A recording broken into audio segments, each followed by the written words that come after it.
Hello everyone, welcome to YouTube channel devoted for civil services. तो आज हमने कहा था कि हम बात करेंगे संघ की विधायिका के बारे में। तो इसमें संसद को देखेंगे सबसे पहले कि उसकी भूमिका क्या है, उसके संवैधानिक प्रावधान क्या हैं, जैसे संरचना, संगठन, पदाधिकारी, संसदीय प्रक्रिया, संसदीय प्रस्ताव, विधायी प्रक्रिया, संसदीय विशेषाधिकार। ठीक है। और फिर उभरते मुद्दे इससे, जैसे कि संसद के कार्य दिवस कैसे क्या होते हैं, कितने दिन का रहता है, संसद की राज्यसभा की भूमिका क्या होती है, स्पीकर की भूमिका क्या होती है, विपक्ष की भूमिका क्या होती है, अविश्वास प्रस्ताव कैसे क्या सिस्टम होता है, उसका दल बदल कानून क्या होता है, संसदीय विपगमन क्या होता है, और संसदीय विशेषाधिकार क्या होता है। तो हम बात करेंगे सबसे पहले संसद की भूमिका के बारे में। तो देखिए, विधि निर्माण में भूमिका रहता है इसका, विधि निर्माण करने में इसकी भूमिका रहती है। जैसे साधारण विधेयक हो गया, धन विधेयक आर्टिकल जैसे 110 में हो गया, वित्तीय विधेयक हो गया, ठीक है ना, और फिर संविधान संशोधन विधेयक हो गया, ठीक है ना।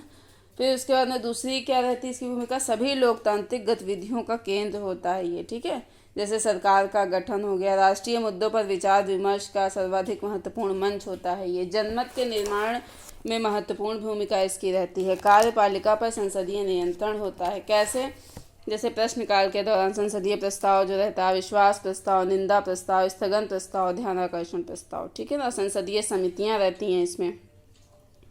फिर क्या है, चुनावी कार्य इसके, जैसे कि राष्ट्रपति उपराष्ट्रपति का निर्वाचन हो गया। अर्धन्यायिक भूमिका, जैसे कि राष्ट्रपति, न्यायाधीश या अन्य संवैधानिक पदों के विरुद्ध महाभियोग रहता है, मतलब उसकी भूमिका देखी जाती है अर्धन्यायिक के रूप में। और संसदीय अवमानना पर दंड देने का अधिकार इसको रहता है। फिर क्या रहता है कि प्रतिनिधि मूलक लोकतंत्र और जो है संघीय ढांचे को प्रभावी बनाना, जैसे लोकसभा, राज्यसभा। लोकसभा में क्या होता है कि जनता द्वारा निर्वाचित प्रतिनिधि होते हैं, जबकि राज्यसभा में क्या होता है कि राज्यों का प्रतिनिधित्व होता है। लोग संसद की जो है संरचना क्या होती है, आर्टिकल 79 में इसके 3 भाग दिए गए हैं संसद के, कि राज्यसभा, लोकसभा, राष्ट्रपति, ये इसके 3 भाग होते हैं, ठीक है। तो राज्यसभा क्या होता है, ये आर्टिकल 80 के तहत दिया गया है। इसको उच्च सदन भी कहते हैं, स्थायी सदन भी कहते हैं, राज्यों का सदन या संघीय सदन भी कहा जाता है इसे। और जो है राज्यों का असमान प्रतिनिधित्व राज्यसभा में जनसंख्या के आधार पर राज्यसभा में सीटों का आवंटन जो है किया गया है। जैसे यूपी से 31 हैं और जो है सिक्किम से 1 सीट है, ठीक है ना। और राज्यसभा में राज्यों को सीटों के आवंटन का उल्लेख कहाँ पे दिया गया है, हमारी 4वीं अनुसूची में ये चीज़ हमें देखने को मिलती है। देखिए, जो उच्च सदन है ये ब्रिटेन में कहा जाता है हाउस ऑफ लॉर्ड्स, और अमेरिका में जो है कहा जाता है सीनेट, यानी कि राज्यों का सदन। जो ब्रिटेन में हाउस ऑफ लॉर्ड्स है वो कुलीन वर्ग के लोग यहाँ पे रहते हैं, यहाँ पे जैसे इसको कमजोर संस्था के रूप में देखा जाता है। और जो अमेरिका में सीनेट है, राज्यों का सदन, ये सर्वाधिक शक्तिशाली सदन है। इसमें राज्यों का समान प्रतिनिधित्व और जो है प्रत्येक राज्य को 2 सीटें दी गई हैं। यहाँ पे नोट करके क्या है कि यहाँ जनसंख्या का आशय 1971 की जनसंख्या से है। कब तक? जैसे 2026 के बाद अगली जनगणना के आंकड़े प्रकाशित होंगे, तब तक यहाँ पे यही स्थिति रहेगी। तो राज्यसभा की संरचना क्या है कि अधिकतम इसमें सदस्य कितने होते हैं, 250 होते हैं। 238 जो सदस्य होते हैं राज्यों और संघ शासित क्षेत्रों के प्रतिनिधि होते हैं। और जो 12 सदस्यों का जो राष्ट्रपति जो 12 सदस्यों का होता है, राष्ट्रपति द्वारा उसका नामांकन होता है 4 क्षेत्र से, साहित्य, विज्ञान, कला, सामाजिक सेवा, ठीक है। फिर क्या है, वर्तमान सदस्य संख्या क्या है इसकी, 245। इसमें क्या है कि जैसे 233 सदस्य राज्यों द्वारा होते हैं, यूनियन टेरिटरी द्वारा होते हैं। इसमें क्या है, 229 सदस्य राज्यों से होते हैं, इसमें 4 सदस्य यूनियन टेरिटरी से होते हैं। दिल्ली हो गया, पुदुचेरी हो गया। दिल्ली में 4 होते हैं और पुदुचेरी में 1 होता है। ये 233 का सीन हो गया, ठीक है ना।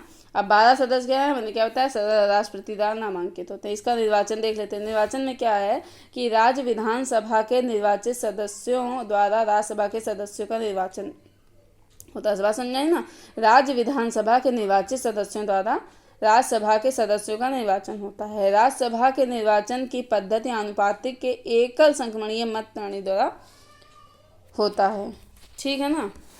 तो जैसे मान लिया यूपी में 11 लोगों को यूपी विधानसभा राज्यसभा के लिए चुनने जा रही है। कुल 31 लोगों को एक साथ नहीं चुना जाता, ये बात ध्यान रखिए। मतदाता हैं यहाँ पे 403 हो गया, और बटे इसका क्या कर देंगे, 11 कर देंगे, तो 40 लगभग आ जाएगा। यानी 40 विधायक अगर एक दल के पास हैं तो एक राज्यसभा की वह क्या होगा, 1 सीट पा जाएगा। फिर क्या है, अगर इस अकॉर्डिंग देखा जाए तो 326 बीजेपी के पास हैं, तो 8 सदस्य तो तुरंत राज्यसभा के बीजेपी के चले जाएंगे, मतलब राज्यसभा में बीजेपी के सदस्य चले आएंगे। 47 सपा के हैं तो 1 सीट उसको मिल जाएगी, बसपा के तो 19 को तो मिलेगा नहीं, ठीक है ना। तो ये सीन रहता है। राज्यसभा के चुनाव में दल बदल कानून लागू नहीं होता है, ध्यान रहे। नोटा का प्रयोग नहीं होता है, ये भी ध्यान रहे, मोस्ट इम्पॉर्टेंट फैक्ट है ये। फिर क्या है, राज्यसभा में संघ शासित क्षेत्रों के प्रतिनिधि ऐसी रीति से चुने जाते हैं जो संसद विधि द्वारा निर्धारित करे, ठीक है। राज्यसभा की अवधि क्या है, स्थायी सदन रहता है या कभी विघटित नहीं होती है। राज्यसभा के सदस्यों का कार्यकाल 6 वर्ष का होता है। राज्यसभा में 1/3 सदस्य प्रत्येक 2 वर्ष की समाप्ति पर सेवानिवृत्त हो जाते हैं। नोट करके क्या है, इसमें आप चाहें तो लिख सकते हैं कि यदि राज्यसभा के किसी सदस्य के कार्यकाल की समाप्ति से पूर्व ही उसका पद रिक्त हो जाए तो उस पद पर नवनिर्वाचित सदस्य शेष कार्यकाल के लिए ही निर्वाचित होगा, ठीक है। अब लोकसभा के बारे में जान लेते हैं। इसे क्या कहते हैं, निम्न सदन कहते हैं, जनता का सदन कहते हैं। जनता द्वारा प्रत्यक्ष रूप में प्रतिनिधि निर्वाचित किए जाते हैं। FPTP चुनाव प्रणाली के माध्यम से इसका निर्वाचन होता है। मतलब FPTP क्या मतलब हो गया, मतदान होने पर सबसे अधिक मत प्राप्त करने वालों को ही विजेता घोषित किया जाता है, मतलब कि बहुमत की आवश्यकता नहीं होती है। 50% + 1 जो है इसमें नहीं चलता है। जिसको सबसे ज़्यादा वोट मिल गए वही इसमें जो है जीत गया। लोकसभा की संरचना क्या होती है, अधिकतम सदस्य संख्या क्या है इसकी, 552 हो गई। जैसे 530 सदस्य हो गए राज्य और 20 सदस्य हो गए यूनियन टेरेटरी के, 2 सदस्य हो गए नामांकित, इन्हीं को ही आंग्ल भारतीय कहते हैं। और हर 10 साल में एक्सटेंड इसको किया जाता है। बात समझ में आई ना। तो SC ST 2030 तक के लिए एक्सटेंड कर दिया है, लेकिन जो है आंग्ल के लिए नहीं किया गया है, इस पर डिबेट है। तो इसकी वास्तविक जो सदस्य संख्या है 545, ठीक है ना।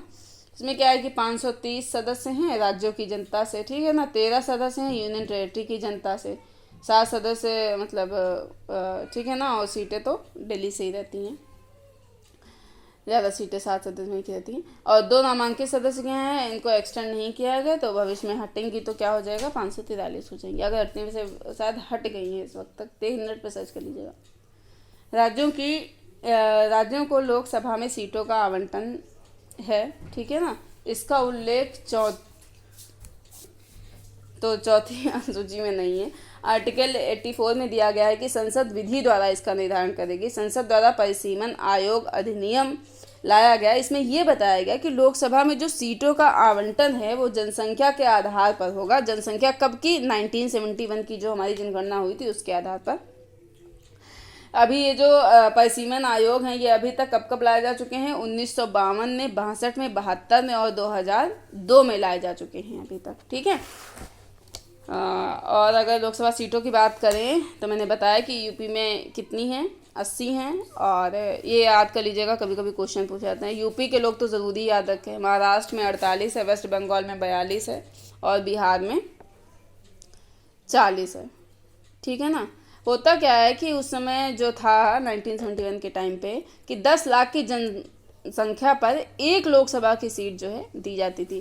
तो मान लीजिए कि यूपी की 1 करोड़ आबादी है और यूपी को 10 सीटें जो है लोकसभा में है, मतलब मान के चलो हैं वहाँ पे 10 सीटें। तो हमने जनसंख्या के अनुपात कम में क्या कर दिया, हमने इसका फिर निर्धारण कर दिया। यूपी 80 हो गया, महाराष्ट्र 48 हो गया, वेस्ट बंगाल 42 हो गया, बिहार 40 हो गया। संविधान कहता है कि राज्यों को सीटें आवंटन करते समय 2 बातें ध्यान में रखी जाए।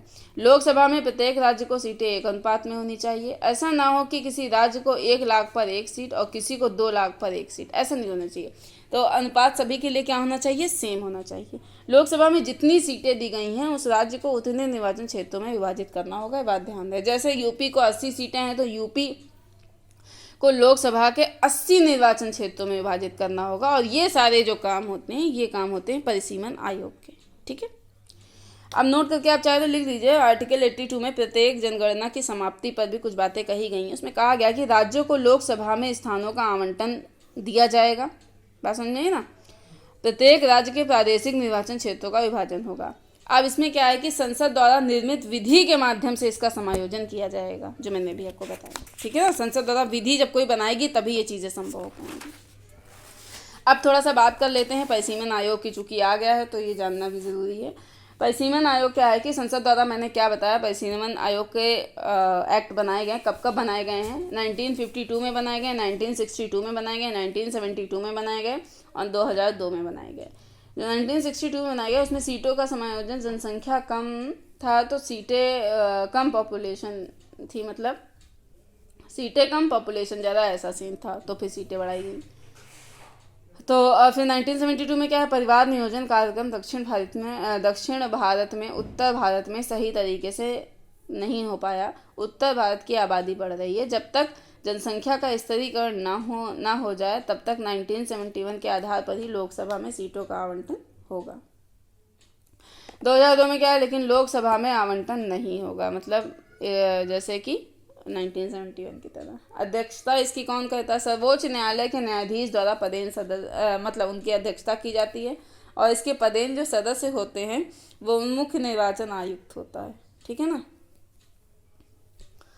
आयोग की अनुशंसा के विरुद्ध किसी भी न्यायालय में अपील नहीं की जा सकती है। 2002 में परिसीमन आयोग जो है इसकी अध्यक्षता की थी जस्टिस कुलदीप सिंह ने, ठीक है ना।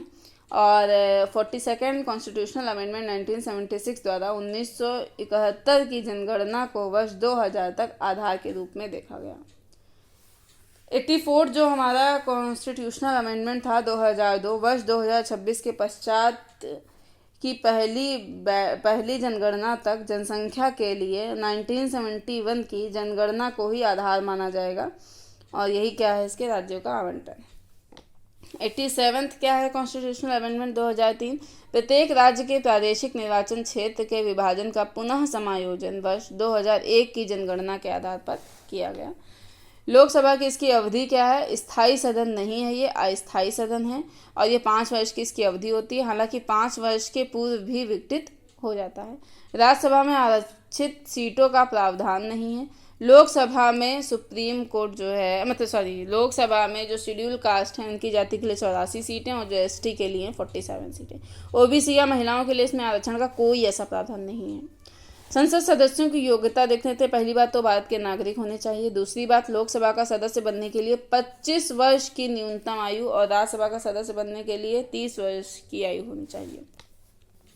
संसद द्वारा निर्धारित अन्य योग्यताएं देख लेते हैं। जन प्रतिनिधित्व अधिनियम 1951 के द्वारा भारत के किसी संसदीय निर्वाचन क्षेत्र की निर्वाचक नामावली में नाम दर्ज होना चाहिए, कहने का मतलब। अब इनकी योग्यता थोड़ी सी देख लेते हैं। अनुच्छेद 103 के तहत राष्ट्रपति निर्वाचन आयोग की सलाह पर अनुच्छेद 102 में वर्णित आधारों पर उन्हें हटाया जा सकता है। और इसमें नोट करके आप लिख सकते हैं कि निर्वाचन आयोग की जो सलाह है वो क्या होती है, हमारी बाध्यकारी होती है, ठीक है ना। आर्टिकल 102 के तहत मतलब आधार बनाया गया है कि यदि वह विकृत चित्त है तो निर्योग, यानी कि विकृत चित्त का मतलब क्या, पागल है या अनसाउंड माइंड है। यदि वो दिवालिया है तो भी नहीं हो पाएगा, भारत का नागरिक नहीं है तो भी, या किसी विदेशी राज्य के प्रति निष्ठा को स्वीकार किए हुए तो भी वो निर्योग्य है। यदि वह भारत सरकार का राज्य या राज्य सरकार के अधीन कोई लाभ पद का धारण करता है तो भी वो क्या है, निर्योग्य है। नोट करके क्या है कि इसका लाभ का पद देख लेते हैं। क्या है कि ना तो संविधान में परिभाषित किया है और ना ही किसी संसदीय कानून में ऐसा है। संसद का अधिकार है कि वह विधि द्वारा किसी पद को लाभ के पद के दायरे से बाहर कर सकती है। संसद द्वारा संसद निर्योग्यता निवारण अधिनियम 1959, अब तक इसके तहत 52 पदों को लाभ के पद के दायरे से बाहर रखा गया है। जैसे मंत्री हो गया या SC/ST आयोग के अध्यक्ष हो गए। अब तक इस कानून में 5 बार संशोधन किया जा चुका है। सुप्रीम कोर्ट ने प्रद्युत बारदोलई बनाम स्वप्न रायवाद में इसके कुछ मानक दिए गए हैं कि वो लाभ का पद कब होगा। क्या उसकी नियुक्ति सरकार द्वारा हुई है? क्या सरकार द्वारा उसे परिचित करने का अधिकार है? क्या सरकार द्वारा वेतन दिया जाता है? क्या उसे सरकार द्वारा शक्तियां दी गई हैं? क्या सरकार का इन शक्तियों पर नियंत्रण है? लेकिन संसद को अधिकार है कि वह किसी भी पद को लाभ के पद के बाहर घोषित कर सकती है। यदि वह संसद द्वारा बनाई गई किसी विधि के अधीन निर्योग्य घोषित हो। जन प्रतिनिधित्व अधिनियम 1951 के तहत निर्योग्यताएं क्या हैं? यदि किसी संसद को 2 या अधिक वर्ष के लिए कारावास की सजा दी गई हो। यह प्रावधान पीपल्स रिप्रेजेंटेशन के क्लॉज 8 में यह बात कही गई है। इसमें पहले सेक्शन 8 का 4 का प्रावधान था कि अगर किसी व्यक्ति को 2 या अधिक साल की सजा मिली हुई है तो निश्चित रूप से उसकी सदस्यता समाप्त हो सकती है, ठीक है ना। लेकिन 8 का 4 कहता था कि ऐसी सजा मिलने के 3 माह के अंदर अगर अभियुक्त व्यक्ति ऊपरी अदालत पर अपील कर देता था तब तक उसकी सदस्यता बनी रहती थी, जब तक कि ऊपरी अदालतें निर्णय नहीं दे दिया करती थी। ऐसे में पिछली सरकार ने सेक्शन 8 के 4 का संवैधानिक प्रावधान ऐसा कहा, मतलब इसका क्या है कि 2 या 2 से अधिक वर्ष की सजा तो अगर हुई तो सदस्यता समाप्त कर दी जाएगी, जैसे लालू प्रसाद यादव के आपको ध्यान है। चुनावी भ्रष्टाचार में अगर लिप्त हो तो भी ऐसी हो जाएगा।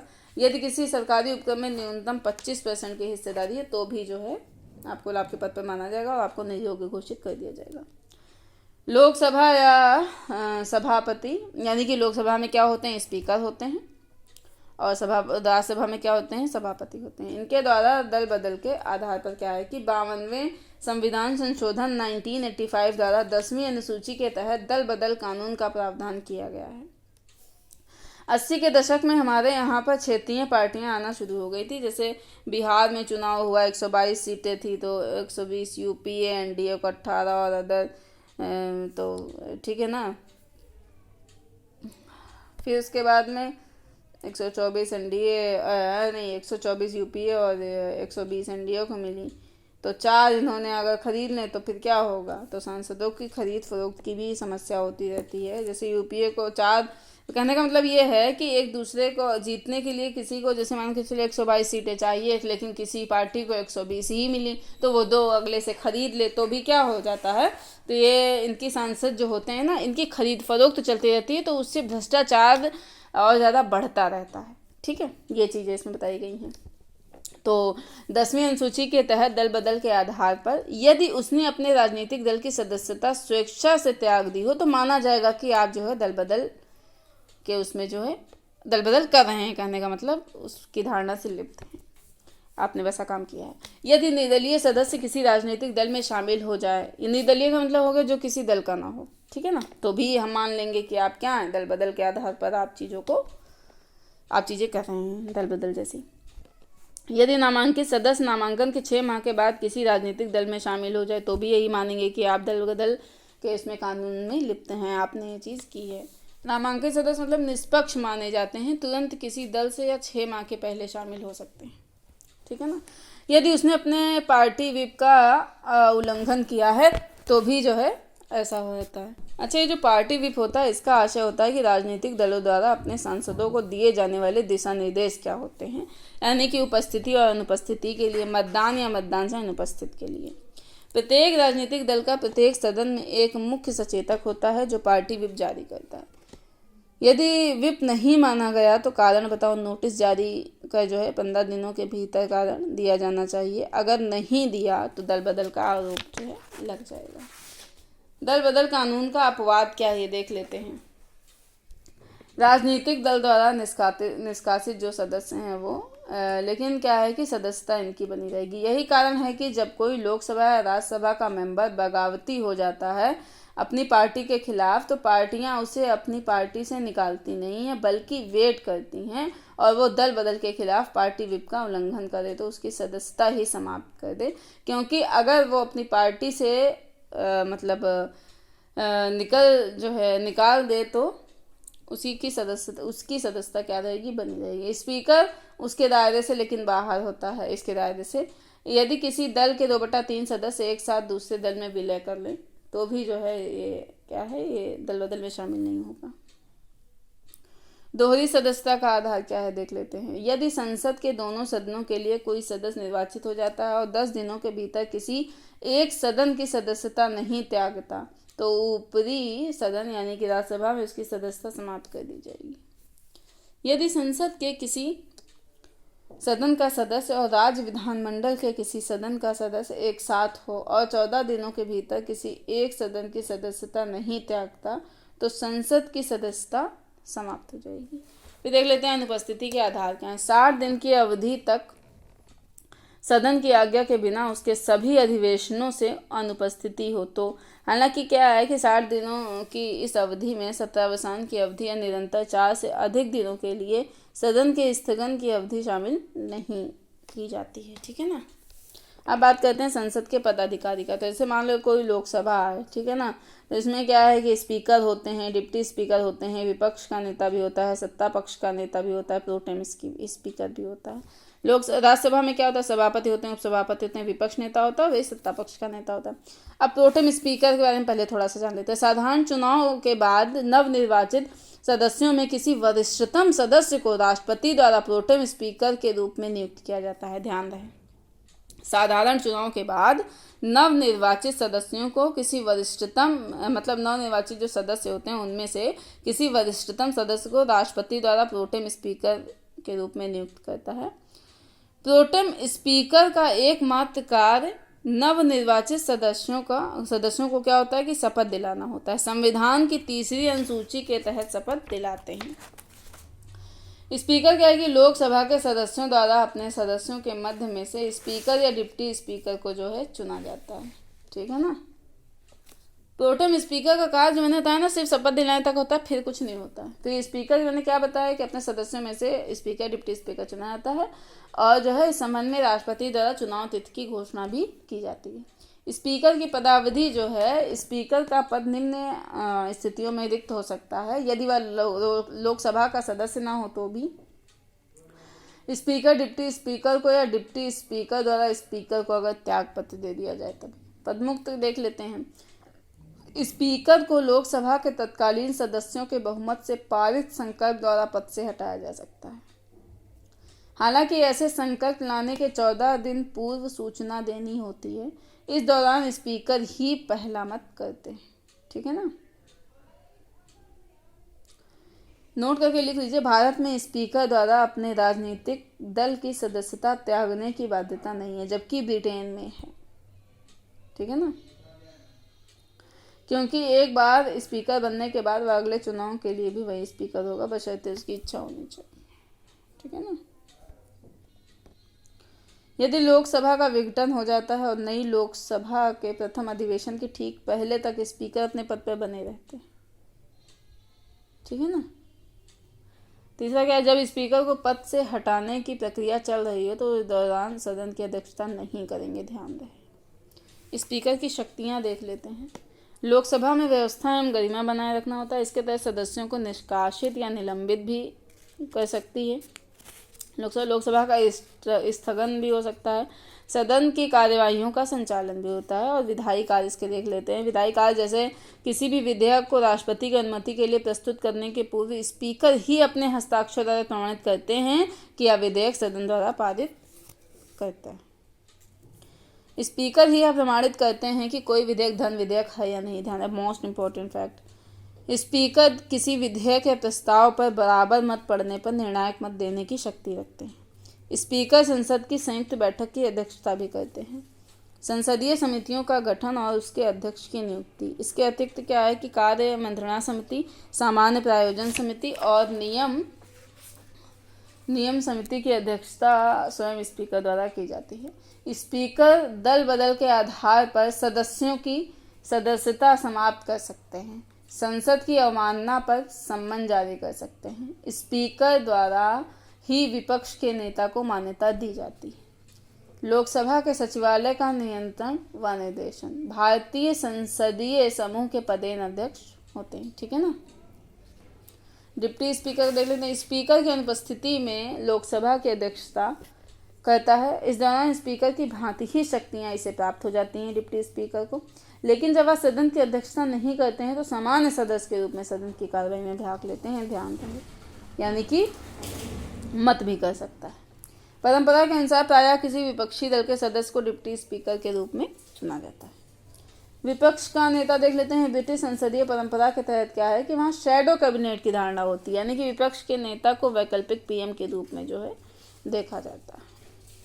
ठीक है ना।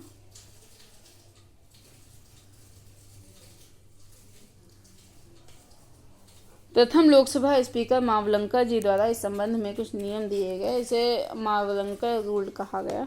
मावलंकर रूल मतलब कहा गया। इसके तहत लोकसभा में जिस दल को सदन की कुल सीटों का 10% से अधिक सीट प्राप्त होगा उसके नेता को विपक्ष के नेता का दर्जा दिया जाएगा।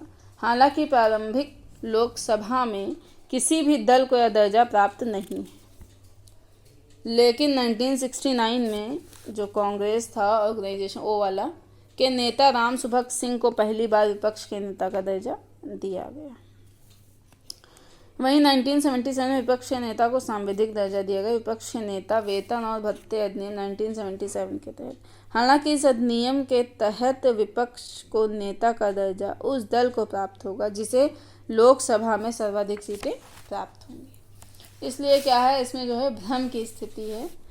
मावलंकर रूल और फिर क्या है दूसरा जो है 1977 के संसदीय कानून। इससे अस्पष्टता के कारण पांचवें जो हुआ था हमारा 77 वाला क्या है, इसमें कि जो सातवां या आठवां, सातवां क्या है 78 से 84, आठवां क्या है 84 से 89, 16वां क्या है 2014 से 19, ठीक है ना, और जो है 7वां क्या है 2019। लोकसभा में जो है विपक्ष के नेता का दर्जा किसी भी दल को प्राप्त नहीं हुआ, ये सब चीज़ें, ठीक है ना।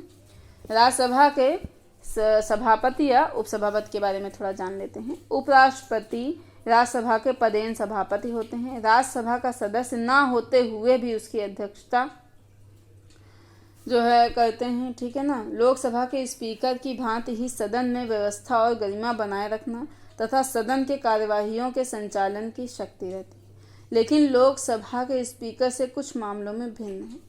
स्पीकर जो है 2 अवसरों पर मत दे सकते हैं, जबकि सभापति केवल एक ही स्थिति में दे सकता है, निर्णायक मत जो होता है। स्पीकर द्वारा ही धन विधेयक का प्रमाणन होता है, जैसा कि मैंने कहा। स्पीकर द्वारा ही संयुक्त बैठक की अध्यक्षता होती है, ना कि उपसभापति द्वारा, जैसा कि मैंने बताया। उपसभापति को राज्यसभा के सदस्यों द्वारा अपने सदस्यों के बीच में से ही चुना जाता है। सभापति की अनुपस्थिति में राज्यसभा की अध्यक्षता करता है उपसभापति, ठीक है। अब संसद की कार्यप्रणाली के बारे में थोड़ा जान लेते हैं। संसद के जो सत्र हैं आर्टिकल 85 के तहत जो है राष्ट्रपति द्वारा संसद के सत्र को आहूत किया जाएगा। ध्यान रहे, क्या किया जाएगा, आहूत किया जाएगा, ठीक है ना। नेक्स्ट नोट करके लिख लीजिए। आर्टिकल 85 के तहत 2 सत्रों के बीच 6 माह से अधिक का अंतराल नहीं, कितने माह से अधिक का, 6 माह से अधिक का अंतराल नहीं होना चाहिए। सत्र का निश्चित निर्धारण नहीं, लेकिन न्यूनतम 2 सत्र होने चाहिए। भारत में संसद के 3 सत्र हैं। बजट सत्र होता है, ठीक है ना, ये संसद द्वारा निर्धारित किया गया परंपरा के अनुसार। बजट सत्र होता है जैसे फरवरी मई। मानसून सत्र होता है जुलाई से सितंबर। शीत सत्र होता है नवंबर दिसंबर, ठीक है ना। फरवरी मार्च अप्रैल मई 4 महीने का हो गया। जुलाई अगस्त सितंबर 3 महीने का हो गया। नवंबर दिसंबर 2 महीने के हो गया, ठीक है। 4 3 7 2 9 महीने चलता है, बाकी समय छुट्टी रहती है। राष्ट्रपति द्वारा ही सदन का सत्रावसान किया जाता है, ध्यान रहे। आहूत भी यही करेंगे और सत्रावसान भी यही करेंगे। राष्ट्रपति का विशेष अभिभाषण क्या है, आर्टिकल 87 के तहत 2 अवसरों पर, आम चुनाव के बाद पहले सत्र में और प्रत्येक वर्ष के पहले सत्र में। राष्ट्रपति विशेष अभिभाषण में सरकार की नीतियों एवं कार्यक्रमों का उल्लेख करते हैं। यह अभिभाषण मंत्रिपरिषद द्वारा ही तैयार किया जाता है। राष्ट्रपति के अभिभाषण के बाद दोनों सदनों द्वारा धन्यवाद प्रस्ताव जो है लाया जाता है। अब जो है कुछ बात कर लेते हैं कि संसदीय नियम होते हैं हमारे, ठीक है ना, जैसे शून्यकाल और जो है प्रश्नकाल, इन सब के बारे में थोड़ा बात कर देंगे आपसे। फिर उसके बाद में हम लोग जो है कुछ वित्तीय समितियां हैं उनको या तो अभी आज हो जाएगा तो नहीं तो नेक्स्ट लेक्चर में देखेंगे। तो देखिए संसदीय नियम क्या है। आर्टिकल 118 में कहा गया है कि संसद का प्रत्येक सदन अपनी प्रक्रिया एवं कार्य संचालन के लिए नियम बना सकेगा, ठीक है। आर्टिकल 122 में क्या लिखा है, संसद की किसी कार्यवाही की विधि मान्यता या वैधता को प्रक्रियागत अनियमितता के आधार पर न्यायालय में प्रश्नगत नहीं किया जा सकता है, ठीक है। अनियमितता मतलब कि जैसे 11 बजे आना चाहिए सबको, 11:30 बजे स्पीकर आए तो देर से आने का उल्लंघन नहीं, इसको माना जाएगा। सदन में गणपूर्ति, यानी कि ये भी एक रूल है कि प्रत्येक सदन की कार्यवाही प्रारंभ करने के लिए अध्यक्ष सहित कुल सदस्यों के 1/10 सदस्य सदन में उपस्थित होने चाहिए। संसद में भाषा देख लेते हैं। आर्टिकल 120 के तहत हिंदी और अंग्रेजी रखी गई है, लेकिन यदि कोई सदस्य हिंदी और इंग्लिश में स्वयं को अभिव्यक्त नहीं कर पाता है तो स्पीकर या सभापति उसे मातृभाषा में विचार रखने की अनुमति दे सकते हैं। प्रश्नकाल देख लेते हैं। सदन में बैठक का पहला घंटा जो हमारा होता है वो प्रश्नकाल होता है। लोकसभा में 11 बजे सुबह होता है और राज्यसभा में 12 बजे दोपहर में होता है। प्रश्नकाल के दौरान मंत्रियों से प्रश्न पूछे जाते हैं। कार्यपालिका पर संसदीय नियंत्रण का साधन रहता है।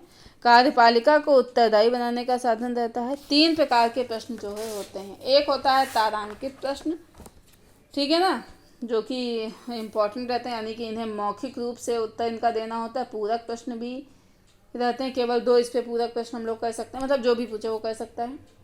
लगभग 20 प्रश्न जो है पूछे जा सकते हैं।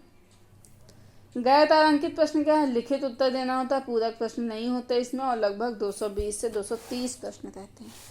अल्प सूचना के प्रश्न क्या होते हैं? अविलंबनीय लोक महत्व के विषय में मौखिक प्रश्न रहता है। 10 दिवस की अवधि के भीतर सूचना देनी होती है और मौखिक उत्तर इसमें दिया जाता है। पूरक प्रश्न भी इसमें जो है होते हैं। शून्यकाल क्या होता है? संसदीय नियमों में इसका उल्लेख नहीं है। भारतीय संसदीय व्यवस्था का नवाचार है। यह अनौपचारिक साधन है जहां बिना पूर्व निर्धारित सूचना के मामले उठाए जा सकते हैं। इसी अवधि में सदन के लिए दिन के एजेंडे का निर्धारण भी होता है। इसका कोई निश्चित समय नहीं रहता है, ठीक है ना। शून्यकाल का कोई निश्चित समय नहीं होता है। और प्रश्नकाल मैंने क्या बताया, शुरू का जो है 1 घंटा शुरू होता है। जो सदन का जो पहला घंटा होता है वो यही होता है। और ये जो शून्यकाल है एक्चुअली मीडिया द्वारा नाम दिया गया है। ये कोई निश्चित नहीं है, ब्रिटेन में भी नहीं है निश्चित है, ठीक है ना। इस अवधि में सदन के लिए क्या मैंने बता दिया, इसका कोई निश्चित समय नहीं, ये भी हमने बता दिया। प्रस्ताव देख लेते हैं हमारे। प्रस्ताव या उद्देश्य प्रस्ताव का उद्देश्य सदन का विचार या निर्णय जानना रहता है। मंत्री या गैर मंत्री द्वारा लाया जा सकता है। प्रायः मंत्रियों के विरुद्ध ही होता है। कार्यपालिका पर संसदीय नियंत्रण के साधन के रूप में इसे देखते हैं और कार्यपालिका को उत्तरदायी बनाने का साधन वो देख लेते हैं। 3 प्रकार के प्रस्ताव रहते हैं। मूल प्रस्ताव यानी कि स्वतंत्र प्रस्ताव हो गया, धन्यवाद प्रस्ताव हो गया, स्थगन प्रस्ताव हो गया। स्थानापन्न प्रस्ताव मूल प्रस्ताव के स्थान पर, जैसे निंदा प्रस्ताव। सहायक प्रस्ताव स्वतंत्र प्रस्ताव नहीं रहता है, अन्य प्रस्तावों पर निर्भर रहता है, जैसे विधायक को समिति के पास भेजना है, विधेयक को समिति के पास भेजना। संकल्प रिजोल्यूशन देख लेते हैं। सदन का राय जानने के लिए ये होता है संकल्प द्वारा अनिवार्य रूप से मतदान कराया जाता है। राष्ट्रपति पर महाभियोग देखा जाता है। स्पीकर या डिप्टी स्पीकर की पदमुक्ति इसमें जो है रहती है। अखिल भारतीय सेवाओं के सृजन के लिए राज्यसभा द्वारा इसमें संकल्प लिया जाता है। स्थगन प्रस्ताव देख लेते हैं। इसे काम रोको प्रस्ताव भी कहते हैं। यह अविलंबनीय लोक महत्व के विषय पर सदन का ध्यान आकर्षित करने के लिए लाया जाता है। इसे केवल लोकसभा में लाया जाता है। इसके लिए शर्त है निश्चित स्वरूप का हो, तथ्यात्मक स्वरूप हो, अविलंबनीय हो या लोक महत्व हो, ठीक है ना। ऐसे प्रस्ताव लाने के लिए 50 सदस्यों का समर्थन आवश्यक है। विपक्षी दलों द्वारा सरकार के विरुद्ध रहता है ये। और स्थगन प्रस्ताव पारित होने पर इसे सरकार की निंदा के रूप में देखा जाता है। अगर स्थगन प्रस्ताव पारित हो जाता है तो सरकार की निंदा बढ़ जाती है, निंदा प्रस्ताव के रूप में देखा जाता है। इसे आधार बनाकर सरकार को हटाने के लिए अविश्वास प्रस्ताव ला सकती है, यानी सरकार की बर्खास्तगी का कारण भी बन सकता है स्थगन प्रस्ताव, ठीक है ना।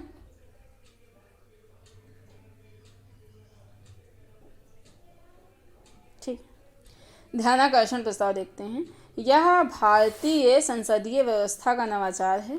अविलंबनीय लोक महत्व के मुद्दे पर किसी मंत्री का ध्यान आकर्षित करने के लिए केवल मंत्री के विरुद्ध इसे दोनों सदनों में लाया जा सकता है, दोनों सदनों में, और इसे सरकार की जो है निंदा के रूप में नहीं देखा जाता। इस पर मतदान भी जो है नहीं होता है। ये ब्रिटेन में नहीं है कॉल अटेंशन मोशन ध्यानाकर्षण प्रस्ताव।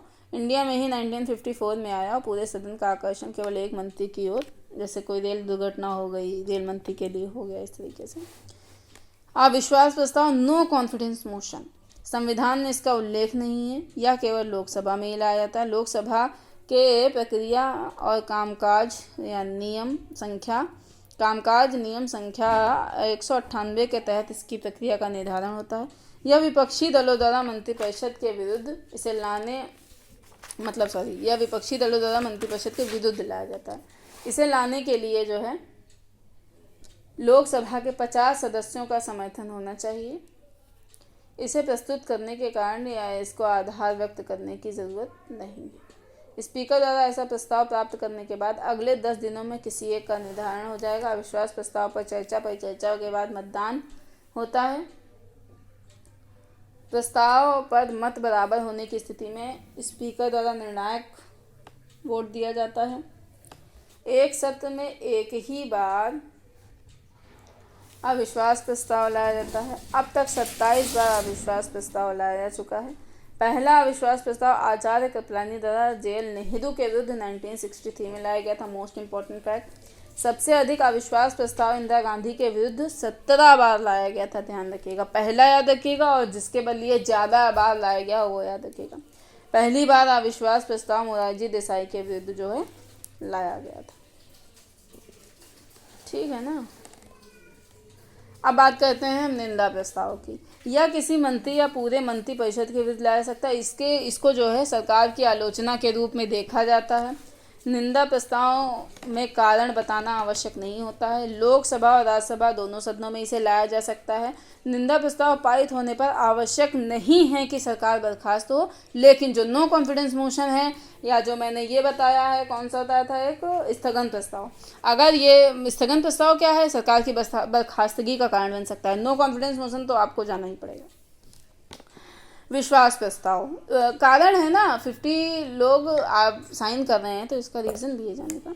अब विश्वास प्रस्ताव सत्ताधारी दल द्वारा लोकसभा में अपना बहुमत सिद्ध करने के लिए, इसी को हम लोग ट्रस्ट वोट भी कहते हैं। ठीक है ना। इसे गठबंधन के बाद जैसे है कोई तो उसे खुद ही लाते हैं, या वैसे भी अगर कोई डाउट हो कि विपक्ष अविश्वास लाने वाला है तो पहले ही सत्ता पक्ष विश्वास प्रस्ताव ले आता है। ध्यान रहे, अविश्वास प्रस्ताव हमेशा विपक्ष ही लेके आएगा, पक्ष वाला कभी नहीं लाएगा। जो एसआर बोम्मईवाद है, विश्वास मत लाने के लिए 48 घंटे से लेकर 15 दिन तक की अवधि निर्धारित की गई थी। असाधारण परिस्थितियों में 15 दिन। पहली बार विश्वास प्रस्ताव चौधरी चरण सिंह द्वारा लाया गया था। Most important fact. अब बात करते हैं विशेषाधिकार प्रस्ताव क्या होता है। ये भी प्रस्ताव दोनों सदनों में लाया जा सकता है। लोकसभा में नियम संख्या 222 के तहत लोकसभा में लाएंगे तो नियम संख्या 222 के तहत, राज्यसभा में लाएंगे तो नियम संख्या 187 के तहत। जो ये प्रस्ताव है किसी सदस्य के विरुद्ध तब लाया जाता है जब वह गलत तथ्य या सूचना के आधार पर सदन को गुमराह करता है। इसे सदन के विशेषाधिकार के उल्लंघन के रूप में देखा जाता है, विशेषाधिकार प्रस्ताव को। ठीक है ना। ऐसे मामलों को प्रायः विशेषाधिकार समिति के पास भेजा जाता है, जिसकी रिपोर्ट के आधार पर स्पीकर या फिर जो है सभापति संबंधित सदस्य के संबंध में निर्णय लेते हैं। अब नियम मैंने अभी आपको बात की 377 देख लेते हैं क्या है। लोकसभा का ये नियम है। इसमें क्या दिया गया है कि ऐसे मुद्दे जो अन्य किसी प्रस्ताव द्वारा नहीं उठाए जा सकते हैं वो इसके द्वारा लाए जा सकते हैं। अब बात कर लेते हैं कि जो है आधे घंटे की चर्चा क्या होती है। सदन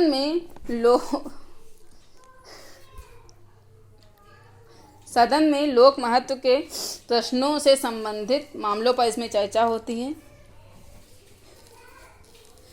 लोकसभा में 3 दिन डिसाइडेड है, जैसे सोमवार और तो लोकसभा में जो है 3 दिन, सोमवार, बुधवार और शुक्रवार।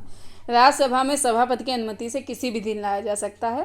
3 दिन पूर्व इसकी लिखित रूप में सूचना देनी होगी अगर राज्यसभा में लाया जाएगा तो। ठीक है। संसदीय समितियां कुछ होती हैं, उनके बारे में देख लेते हैं। ये संसद के कार्यबोझ को कम करने के लिए होती हैं। संसद के पास काम बहुत रहता है, आप लोग समझते ही होंगे। कार्यपालिका पर संसदीय नियंत्रण का प्रभावी साधन रहता है। इससे संसदीय समितियों में सदस्यों का निर्वाचन अनुपातिक प्रतिनिधित्व के माध्यम से होता है। लगभग सभी दलों का प्रतिनिधित्व रहता है, इसीलिए इसे जो लघु संसद भी कहते हैं। संसदीय समितियों में दल बदल कानून लागू नहीं होते हैं, इसलिए यहाँ दलगत राजनीति नहीं होती, रचनात्मक बहस होती है। संसदीय समितियाँ राजनीतिक जवाबदेहिता, मंत्रियों के साथ प्रशासनिक जवाबदेहिता, प्रशासनिक अधिकारी को भी सुनिश्चित करती हैं। संसदीय समितियों का उल्लेख संविधान में नहीं बल्कि सदन के नियमों के अधीन होता है। संसदीय जो समितियां हैं, स्थायी समितियां 3 होती हैं, अस्थायी समितियां बाकी होती हैं। देखो, इस जो स्थायी समितियां होती हैं, कुछ इसमें वित्तीय समिति होती है, जैसे जो है लोक लेखा समिति, प्राक्कलन समिति, सार्वजनिक उपक्रम समिति। जांच समिति कुछ होती हैं, जैसे याचिका समिति, विशेषाधिकार समिति। विभागीय समिति होती है, जैसे गृह मंत्रालय, रक्षा मंत्रालय। अस्थायी समितियाँ क्या होती है, जैसे प्रवृत्ति समिति, ठीक है ना, एकल सदन की होती है। संयुक्त समिति क्या होती है, दोनों सदन की होती है। संयुक्त संसदीय समिति, जेपीसी भी जिसे कहते हैं, ठीक है ना, जॉइंट पार्लियामेंट्री कमेटी, ठीक है ना। तो ये चीज़ें हैं। तो समितियां देख लेते हैं। जो लोक लेखा समिति है, इसे पीएसी भी कहते हैं। इसमें टोटल कितने सदस्य होते हैं, 22 सदस्य होते हैं। हम पहले वित्तीय समिति के बारे में बात कर रहे हैं। मैंने 3 बात करी थी, लोक लेखा, प्राक्कलन, सार्वजनिक। तो हम लोक लेखा के बारे में पहले बात करें। तो इसमें कुल क्या होते हैं, 22 सदस्य होते हैं, और लोकसभा से 15 सदस्य और राज्यसभा से 7 सदस्य होते हैं। इनका निर्वाचन आनुपातिक प्रतिनिधित्व के माध्यम से 1 वर्ष के लिए किया जाता है। 1967 के बाद परंपरा के तहत पीएसी की अध्यक्षता लोकसभा में विपक्षी दल के किसी नेता द्वारा होती है। कोई मंत्री इसका सदस्य नहीं होता है। इसका कार्य क्या होता है, यह भारत सरकार के व्यय के लिए सदन द्वारा दी गई राशियों के विनियोग खर्च दर्शाने वाली लेखाओं की जांच करता है। दूसरा क्या है, इसका कार्य देखना होता है कि क्या संसद द्वारा प्राधिकृत रूप में धनराशि का खर्च किया गया है और क्या उसी उद्देश्य के लिए इसका प्रयोग हुआ है जिसके लिए दिया गया। नोट करके लिख लीजिए, पीएसी कैग की रिपोर्ट के आधार पर लेखाओं की जांच करता है। पीएसी मतलब समझ रहे हैं ना, पब्लिक अकाउंट कमेटी। पीएसी वही लोक लेखा कमेटी समिति वही। कैग जो है पीएसी की बैठकों में भाग ले सकता है और सहायता दे सकता है। इसीलिए कैग पीएसी का दार्शनिक मित्र या मार्गदर्शक उसको जो है कहा जाता है। फिर प्राक्कलन समिति हमने कहा, इसमें कुल 30 सदस्य होते हैं। सभी सदस्य लोकसभा से होते हैं। आनुपातिक प्रतिनिधित्व से 1 वर्ष के लिए निर्वाचन होता है। मंत्री इसके सदस्य कतई नहीं होते हैं। इसका जो कार्य होता है, ये समिति के विभिन्न मंत्रालयों के प्राक्कलन का निर्धारण करता है, यानी कि एस्टीमेट का निर्धारण करता है। इसका कार्य आर्थिक मितव्ययिता और व्यय में कुशलता के लिए सुझाव देना है। यह सरकार को ऐसी नीतियों का सुझाव देती है जो प्रशासनिक कुशलता और संगठन में सुधार के लिए आवश्यक होती है। लोक लेखा समिति और प्राक्कलन समिति को जुड़वा बहन भी कहते हैं, मोस्ट इंपॉर्टेंट फैक्ट, ठीक है। सार्वजनिक उपक्रम समिति के बारे में देख लेते हैं। इसमें कुल 22 सदस्य होते हैं, 15 लोकसभा से, 7 राज्यसभा से। आनुपातिक प्रतिनिधि से 1 वर्ष के लिए चुने जाते हैं। मंत्री इसके सदस्य नहीं होते हैं। इसका कार्य कैग की रिपोर्ट के आधार पर सार्वजनिक उपक्रमों की जांच करना होता है। सार्वजनिक उपक्रमों के प्रभावी कार्यक्रम के लिए सुझाव देती है। अब जांच समिति देख लेते हैं। ये हो गई याचिका समिति और विशेषाधिकार समिति। याचिका समिति क्या है, दोनों सदनों में अलग अलग होती है। लोकसभा की याचिका समिति में 15 सदस्य होते हैं और राज्यसभा की याचिका समिति में 10 सदस्य होते हैं। कार्य क्या है, सदन के सामने उपस्थित याचिकाओं की जांच करना और उन पर रिपोर्ट प्रस्तुत करना। विशेषाधिकार समिति क्या है, लोकसभा और राज्यसभा की अलग अलग समिति होती है, ठीक है ना। लोकसभा की विशेषाधिकार समिति, जैसे उसमें क्या होता है, 15 सदस्य लोकसभा से रहते हैं और राज्य की समिति में जाहिर सी बात है, लोकसभा तो वही सदस्य होंगे। तो उसमें क्या होता है, 15 सदस्य होते हैं और राज्यसभा में क्या होता है, 10 सदस्य होते हैं उसकी समिति में। इनका कार्य क्या होता है विशेषाधिकार समितियों का, कि सदन के विशेषाधिकार हनन से संबंधित मामलों की जांच करता है और इस संबंध में आवश्यक कार्यवाही की अनुशंसा भी करता है। विभागीय समिति क्या है, इस समिति की धारणा 1993 से लोकप्रिय रही है। प्रारंभ में 17 ऐसी जो है विभागीय समितियों का प्रावधान किया गया था। वर्तमान में 24 विभागीय समितियां हैं। प्रत्येक विभागीय समिति में 45 से अधिक सदस्य नहीं होते हैं।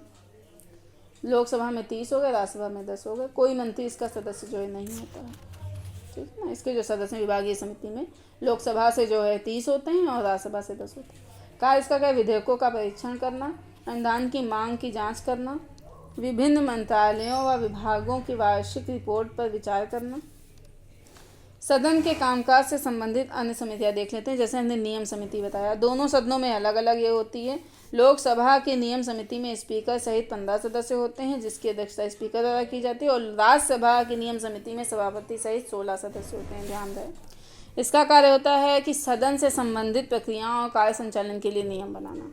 दूसरा क्या है कि कार्य सलाहकारी या मंत्रणा समिति, ये दोनों सदनों के लिए अलग अलग होती है। लोकसभा में स्पीकर सहित 15 सदस्य और राज्यसभा में स्पीकर सहित यानी कि सभापति सहित 10 सदस्य। इसका कार्य होता है सदन के कार्यक्रम तथा समय सारणी को निर्धारित करना। संसद की विधायी प्रक्रिया देख लेते हैं। इसमें जो है जो विधेयक रहते हैं ना, वो 2 प्रकार के होते हैं। सरकारी विधेयक होते हैं जो मंत्री द्वारा प्रस्तुत किए जाते हैं, और दूसरी साइड में गैर सरकारी विधेयक या निजी सदस्य के जो सद विधेयक होते हैं वो गैर मंत्री द्वारा प्रस्तुत किए जाते हैं। 1970 के बाद ये पारित नहीं हो पाया। विधेयक पारित होने की प्रक्रिया में 3 वाचन होते हैं जो है, और स्पीकर से अनुमति ली जाती है। भारत के राजपत्र में प्रकाशित होते हैं। विधेयक के शीर्षक और उद्देश्य को सदन में प्रस्तुत किया जाएगा, ऐसा होता है। द्वितीय वाचन में क्या होता है, विधेयक पर चर्चा होती है। प्रवर समिति या संयुक्त समिति के पास भेजना, ये भी रहता है द्वितीय वाचन में। जनता की राय के लिए सार्वजनिक करना और सदन में चर्चा। तृतीय वाचन में क्या होता है, विधेयक पर मतदान होता है। फिर एक होता है क्लोजर मोशन। विधेयक पर चर्चा के लिए समय कम होने पर इसको लाया जाता है। पहला हो गया सामान्य क्लोजर मोशन, विधेयक के महत्वपूर्ण प्रावधानों की चर्चा इसमें होती है। अपार्टमेंट क्लोजर मोशन, इसमें क्या होता है, विधेयक को अलग अलग महत्वपूर्ण भागों में विभाजित कर प्रत्येक भाग पर चर्चा की जाती है। जैसे केवल हेडिंग पर चर्चा हो गई, उसके पार्ट के हेडिंग पर केवल चर्चा हो गई, ठीक है ना। कंगारू क्लोजर मोशन क्या होता है, इसमें विधेयक के विभिन्न प्रावधानों को बिना किसी नियम के बहस के मतदान के लिए जो है रख दिया जाता है, ठीक है ना, एकदम रैंडम तरीके से। और जो है गिलोटिन क्या होता है, बिना चर्चा के ही मतदान होता है। इसमें जो है क्या था कि फ्रांस में डेथ सेंटेंस देने का तरीका गर्दन को सीधे गिलोटिन पर रखकर काट देते हैं, तो ये गलत तरीका है, इसीलिए इसको गिलोटिन यहाँ पे बोला गया। अब जो विधेयक होते हैं वो 4 प्रकार के होते हैं, साधारण विधेयक, धन विधेयक, वित्तीय विधेयक और फिर संविधान संशोधन विधेयक। इन जो हमारे विधेयक हैं इनके बारे में हम आपसे अब नेक्स्ट लेक्चर में चर्चा करेंगे, क्योंकि इसमें करेंगे तो हो नहीं पाएगा, आधा अधूरा अलग से रह जाएगा, ठीक है ना। फिर अभी ये ख़त्म नहीं हुआ है जो हमारा चल रहा था, क्या शुरू किया था, संसदीय समितियां थी ना, ये तो हो गई। अच्छा फिर हाँ ठीक है, फिर इसके बाद अच्छा वो तो हो गया, ओके। ये विधेयक जो हमारा चल रहा था इसको देखेंगे, वित्तीय विधेयक वाला सीन, इसको फिर आगे बात करेंगे नेक्स्ट लेक्चर में। आज के लिए इतना ही रखते हैं, ठीक है फ्रेंड्स, मिलते हैं नेक्स्ट लेक्चर में। तब तक के लिए tata bye bye and thank you for listening.